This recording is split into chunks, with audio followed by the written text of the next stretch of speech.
to be clear before we begin, while Bluey is technically a preschool show, this video is not meant for preschoolers. Parents who just plopped their kid in front of an iPad and tapped the first thing that said Bluey, this is to you. There will be swearing, mature references, and the possible unheading of a stuffed beloved blue dog. You have been warned. Now, onto the video.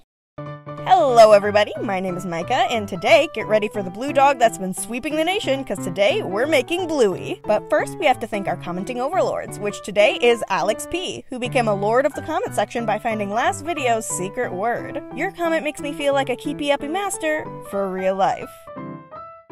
Now, most of the plushies I make don't have official versions out there, but Bluey is the first one so far to actually have multiple official ones. And while I don't have the funds to buy them all and compare, I did find one at a store and got a good look at it in person. I have a lot I could say about this plush, but for the sake of time I'm putting all my design and technical thoughts in a separate video coming out later this month in my very first plushie breakdown video. So with that out of the way, let's get into the design process. And yes, even though Bluey has a character design already, I still have to go in and draw her myself to get a good idea of how she should look in a 3D space. Thankfully, I was already wanting to make a Mackenzie plush, so I had the base all sketched out. All I had to do was erase some of the extra fluff bits and get to work.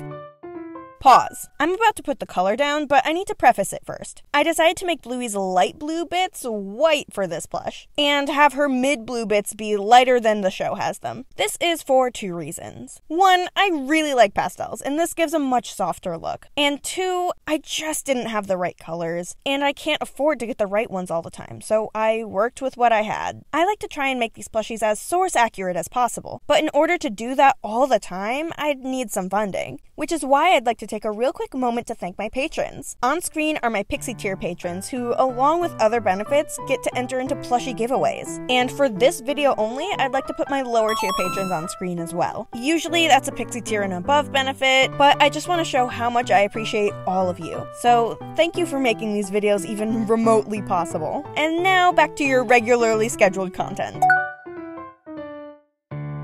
Once I had the turnaround drawn, I went through and started marking out some of the shapes I need to make Bluey. After all that was done, I made my pattern. Now I have everything I need to start working on this plush. Everything except the fabric. This is my lovely array of colors for Bluey. I actually had a mini panic moment just before recording this, because I thought I didn't have enough of the light blue. Thankfully, it only took some rearranging to realize I just had enough as long as I didn't need to recut anything. If anything went wrong, I may not be able to finish the plush. I think this is a good moment though to remind you all that every plushie I make for this channel is technically a prototype. I only ever test these big plushies 1 or 2 times before going all in. That meaning, don't judge these guys too harshly. I've gotten people who were pretty harsh on some of these as if they were supposed to be perfect, even though even I don't really expect them to be perfect. And I'm the harshest one on my work that I know of. Well, besides my dad, who at one point in this project said, and I quote, "It looks like Bluey saw her sleep paralysis demon." We'll get to that later. Now, onto the cutting. I started with the light blue because I needed to use a reference picture of the one and only way I could fit every piece I needed. And then some. See, at this point, I thought, oh no, I don't have enough to cut Bluey's ears twice like I needed. Let me check my design, and her ears aren't even light blue. It's okay though, I still have plenty of light blue for everything else I needed. I just have to be more careful. I did it again. At least I was already planning on not being able to recut anything. With my mistakes aside, I repeated the whole process minus the cutting out the wrong pieces part with the other colors.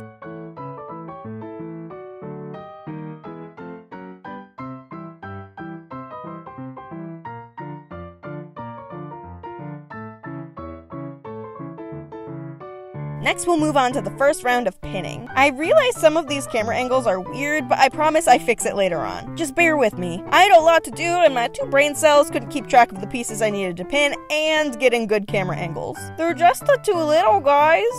Doing things in order is extremely important when it comes to both simple and complex plushies alike. Sometimes just doing a step out of order can leave you with a completely different plushie by the end. That's why there's these rounds of pinning and sewing that happen. Some things need to be done first for aesthetic reasons, and some because you literally can't attach certain pieces until after. Like, for example, you can't add machine embroidered eyes after a head is already all sewn up. I learned that the hard way and had this note stuck on my desk for months in my first year of sewing. Anyway, now we move on to the ears. Bluey's ears stand straight up, and in order to do that on a plushie, I'm gonna need some foam.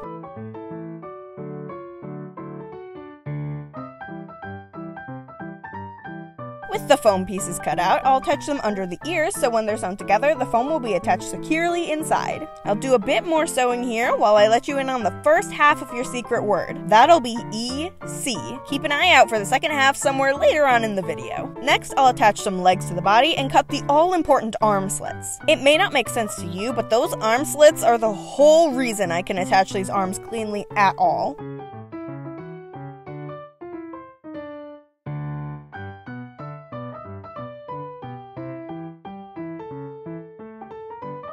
I put some embroidery backing under the ears as I sewed them so the foam wouldn't get stuck in the machine. And you know what that means. It's time for the Try Not to Get Satisfied challenge. Be honest, did you fail the challenge? You have to subscribe if you failed the challenge. It's the rules.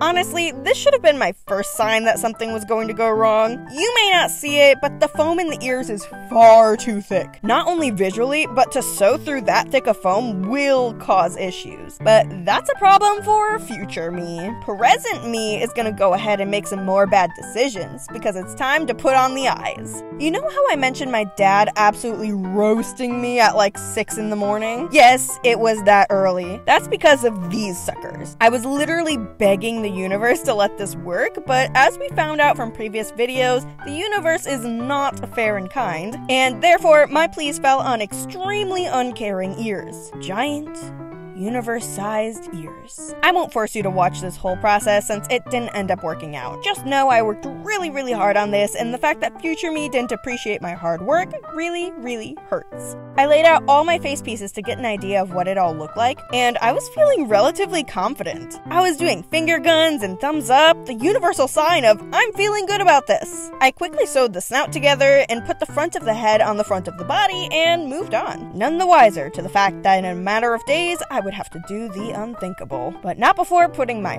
heart and soul into this plush.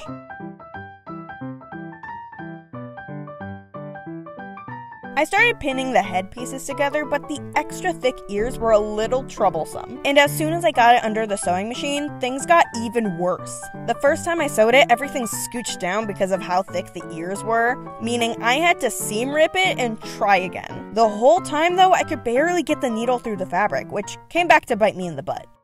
Ah, I'm gonna break a needle. Oh, I did break a needle. Ah, I did, in fact, break the needle. Something I haven't done in literal years. Even after replacing the needle, I could barely get the head sewn together. Thankfully, I then was able to just move on to the arms, which I'll just plop right on.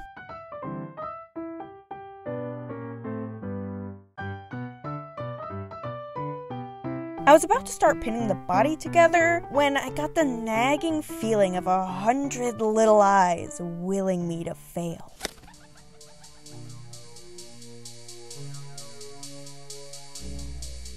That's when I realized I almost forgot to put my tag in again. You sly dogs won't get me that easily. You with your piercing, beady little eyes. Now I can pin the body shut. You little gremlins. With it all pinned, it was time to get sewing.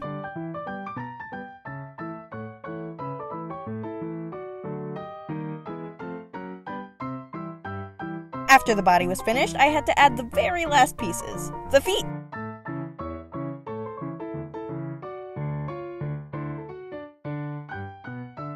Now she's all ready to turn right side too.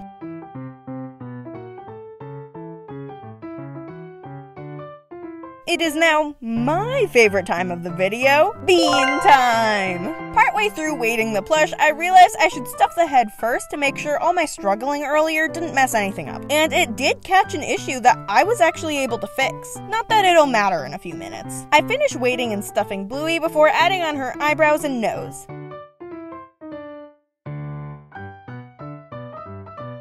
Now, this is where we need to have a little chat, because I realized Bluey looked sad. It's a problem I think even some of the official plushies have to some extent. I don't think it looked bad per se, but Bluey is just such a happy, upbeat kid that to have the plush look sad, it just wasn't right. I was contemplating how I could fix it without having to do anything drastic when my dad said she looked like she saw her sleep paralysis demon, and that sent me over the edge. So I'm making Bluey a new head.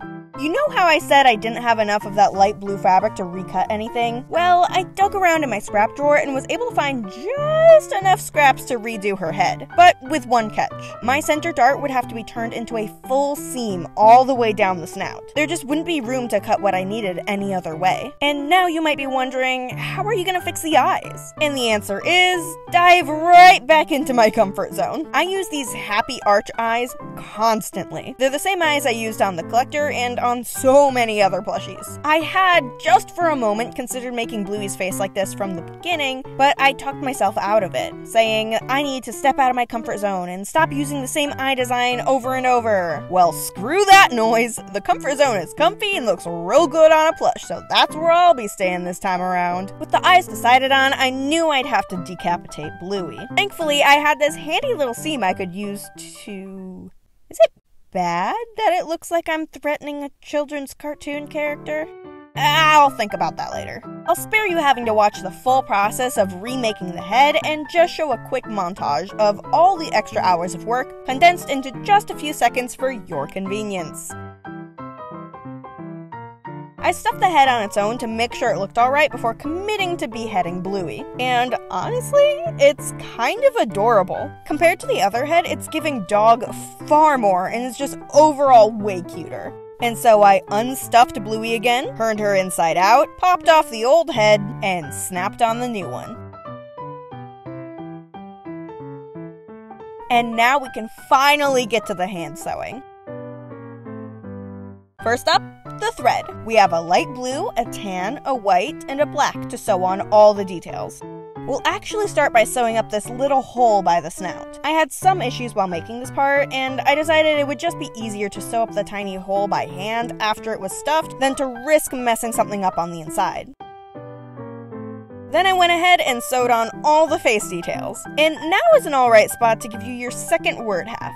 That is going to be H-O. Here's the catch with the hint this time. You won't know the character at all, I promise. But the hint will help you figure out the species. Leave a comment with the full secret word in a way that won't immediately let everyone know it's the secret word, and you might be featured at the start of the next video. And lastly, we'll close up the stuffing hole on her back, and then we're pretty much done here and ready for the glamour shots.